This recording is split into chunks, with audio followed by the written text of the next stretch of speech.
Olá, meu nome é Bruno Barbieri e hoje a gente vai falar um pouquinho sobre os métodos de avaliação da composição corporal.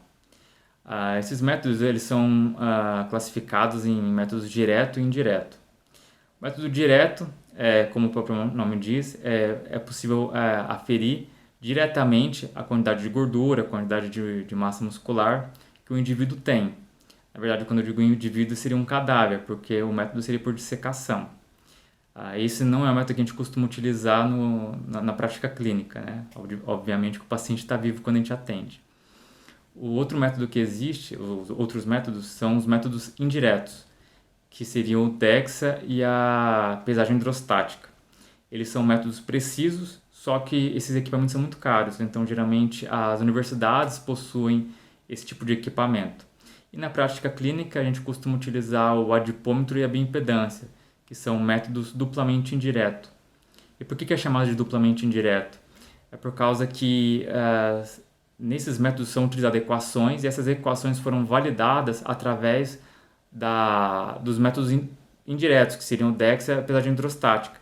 Então seria uma validação de um método em cima de um método indireto. Então seria duas vezes indireto, que a gente chama de duplamente indireto.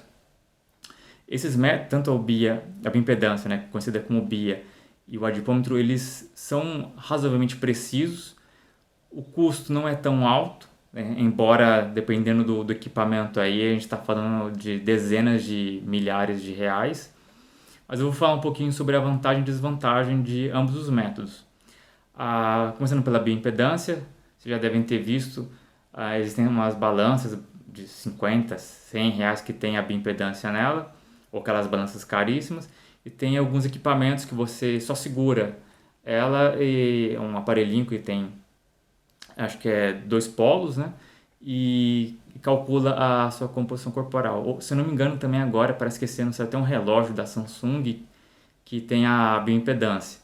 Obviamente que aquilo ali não vai funcionar, não tem o mínimo de precisão. E como que funciona, então, a bioimpedância? Primeiramente, né, são diversos polos, são 2, 4 e 8, né, até octapolar. Passa uma corrente elétrica entre um polo e o outro. Então, se forem quatro polos, você tem nos seus pés e na sua mão. A corrente elétrica ela sempre passa pela menor resistência. Então, vai passar uma corrente elétrica da sua perna até a sua mão, até a sua mão, e daí é possível estimar a quantidade de gordura. Mas você pode pensar, mas não está passando a corrente elétrica, por exemplo, no meu peito, no pescoço, alguma coisa assim.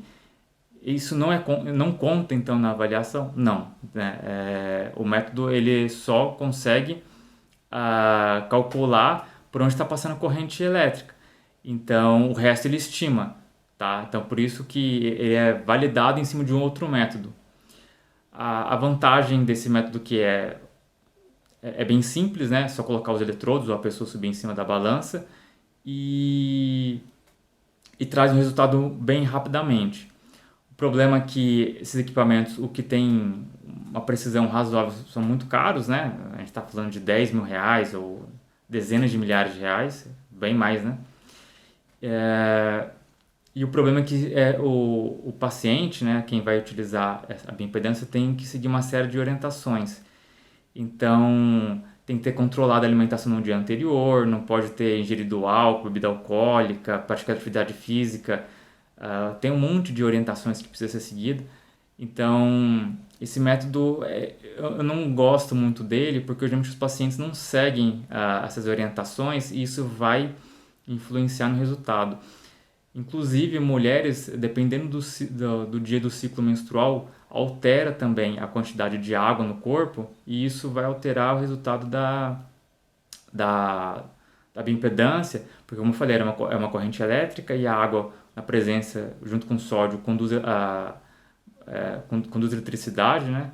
Então, se uma pessoa está com menos água, está com mais sódio, está com mais retenção ou não, isso vai alterar o resultado da bioimpedância. Lembra que a massa muscular ela tem por volta de 70% de água, né? Então o nível de hidratação conta muito.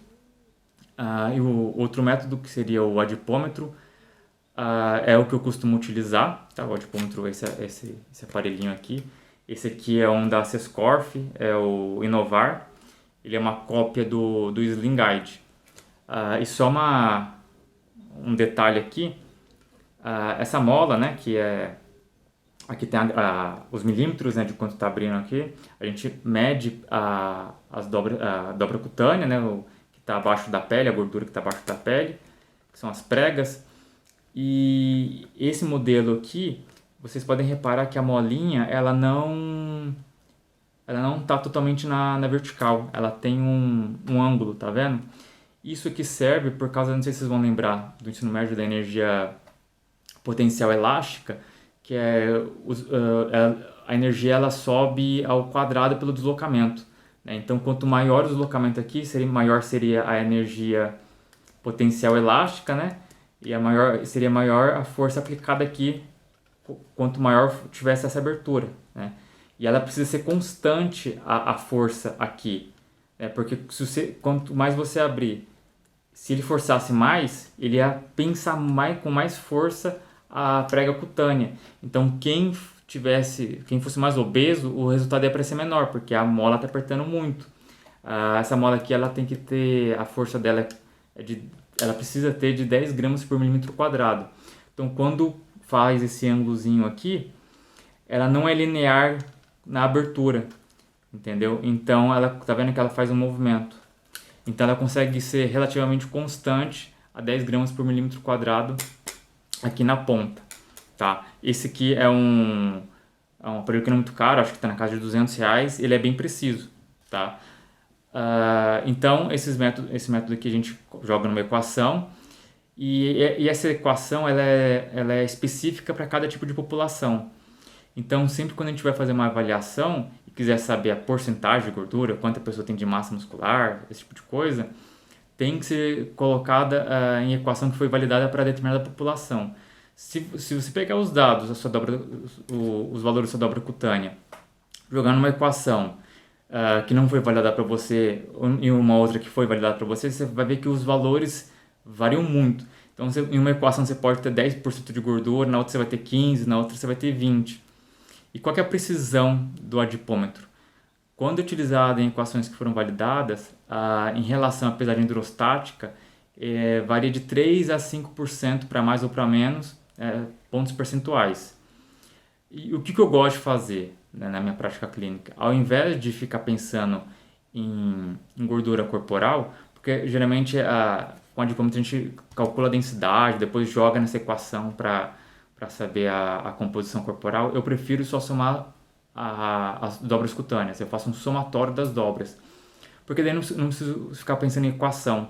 Eu analiso todas as dobras e eu vejo se na próxima consulta a pessoa diminuiu as dobras, ou seja, a pele afinou, então ela perdeu gordura. Se essa prega aumentou, os somatórios aumentaram, o somatório aumentou, quer dizer que a pessoa ganhou gordura.